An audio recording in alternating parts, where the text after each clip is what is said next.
Du pays, la MONUSCO rassure un soutien indéfectible à l'armée congolaise en vue de mettre fin à l'insécurité qui prévaut dans cette partie du pays. Plus précisément, à Béni, c'était à l'issue de son traditionnel rendez-vous hebdomadaire avec la presse. La MONUSCO s'est dit déterminée à combattre les ADF dans les territoires des Béni au Nord Kivu et privilégie en même temps les dialogues avec les FARDC. C'est ce qui justifie la rencontre d'hier à Béni entre le général Bayo, numéro 2 des forces de la MONUSCO, et les autorités militaires des FARDC. Nous avons les mêmes préoccupations, qui est celle de mettre un terme à toutes ces exactions commises contre les populations civiles.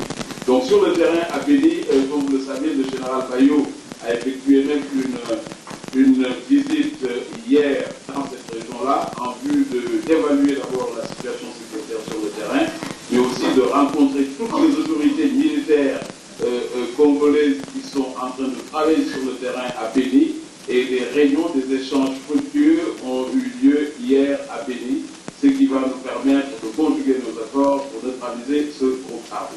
Autre actualité, c'est les tractations dans les milieux politiques en vue d'un dialogue. La mission onusienne exprime sa disponibilité pour asseoir la démocratie en RDC et invite par la même occasion tous les acteurs politiques au respect des calendriers électoraux. La MONUSCO se tient toujours prête à apporter tout son soutien par les bons offices du représentant spécial des Nations Unies pour permettre une plus grande coopération, une plus grande collaboration, parce que n'oubliez pas que tout ceci entre dans le cadre d'une dynamisation du dialogue politique pour permettre dans le futur des élections libres, crédibles, transparentes, mais aussi apaisées.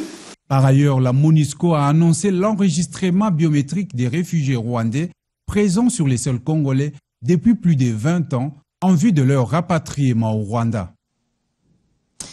De ces situations sécuritaires, l'on retient aussi la détermination réitérée par les commandants adjoints des forces de la MONUSCO qui séjournent à Goma. Pour lui, les forces onusiennes ne seront pas en répit tant que la population de cette contrée ne retrouvera pas sa paix. En termes de protection, nous sommes nous-mêmes, en tant que responsables, nous sommes insatisfaits des résultats parce qu'il y a des gens qui meurent. Je pense que c'est quelque chose que l'on voit, que l'on constate et qui ne peut pas nous laisser, on va dire, sans réaction. En revanche, ne parlons pas d'échec et ne disons pas que c'est une fatalité.